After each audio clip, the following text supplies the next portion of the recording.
Hey guys, this is the Lobby Zero channel, and you are right now watching the first episode of our weekly gaming news segment called the LZ Roundup. The LZ Roundup is going to be bringing in the top news from the gaming industry within the past 1 week, whether if it's related to console, PC, or even mobile gaming. So if you would like to stay tuned to this content and even more from Lobby Zero, do subscribe to the channel and hit the notification icon so that you are notified. Without further ado, I am Strange repping Lobby Zero. Let's roll the intro.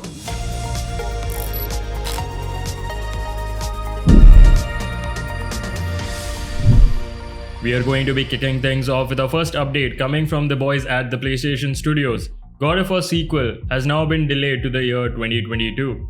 The sequel to the 2018 award-winning game God of War has now been delayed to the year 2022. Originally slated to release this year, head of PlayStation Studios Herman Hulst shared that while Horizon Forbidden West is still on track to release this holiday season, God of War's development started a little later. On a positive note though, the game has been announced for both PS4 and PS5, so it may seem that Sony is not going to go for a PS5 exclusive launch just yet. Speaking of Horizon Forbidden West, the developers Guerrilla Games have dropped a gorgeous gameplay trailer highlighting the new underwater exploration and improved combat abilities. Around the same time, Dying Light 2 and Far Cry 6 have also launched gameplay reveals.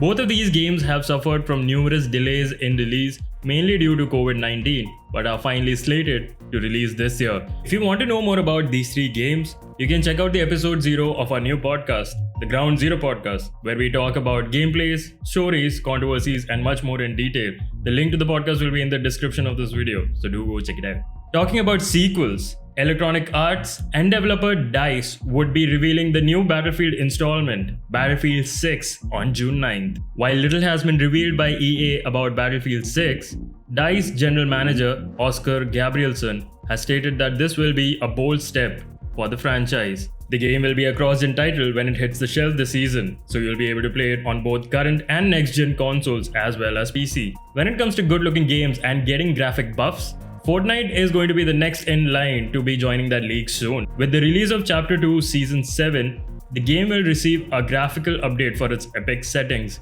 While the game has new recommended hardware configuration, the game will still run on low-end PCs. The game will receive another update in 2022 with Unreal Engine 5's release. Another game to receive a visual update is going to be No Man's Sky. From its rocky launch 5 years ago, the game has admirably made a slow but steady comeback. While originally a beautiful but incredibly shallow game, with updates like Multiplayer, Companion, and Expedition, the game has become one of the best space simulators that is available out there. In the new update called Prism, all the visual aspects have been overhauled to planets, animals, plants, and even rain. The update will be completely free, similar to other big updates for No Man's Sky. While PC and console gamers have been getting so much love this season, mobile gamers aren't far behind as well. Riot Games, developers of League of Legends and Valorant, have recently announced Valorant for mobile. The developers have promised that there won't be a compromise on the game's experience. Quote, "For us, whatever you get out of playing on PC, you should get out of playing Valorant on mobile. But we have to recognize that the mobile players' needs are different."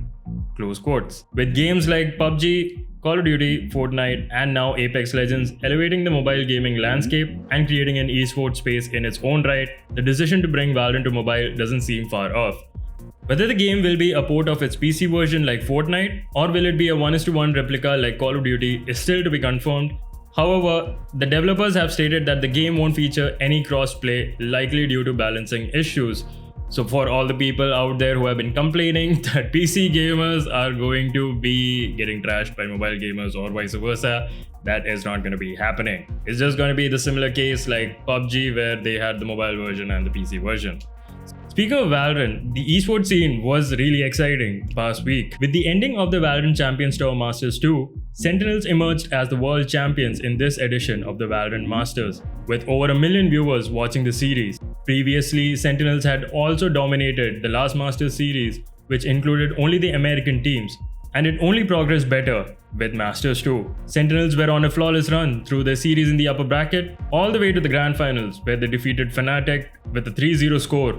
Without dropping a single map throughout the series, they raised the trophy in the Valorant's first ever international LAN event. Tyson Ten's Engo was awarded the MVP of the series. As we all know, he's one of the best players out there. In relation to this news, Tens has been finally transferred completely from Cloud9 to Sentinels after Sentinels bought out Tens' contract from Cloud9 for a whopping $1 million deal. Jack Etienne, owner of Cloud9, tweeted "Money in the bank," followed by saying, "It was a dangerous deal for us as we knew we would soon face Sentinels in the Iceland qualifiers. However, it was important to Tyson to play and I wanted to make it happen for him. Best of luck to Tyson on Sentinels."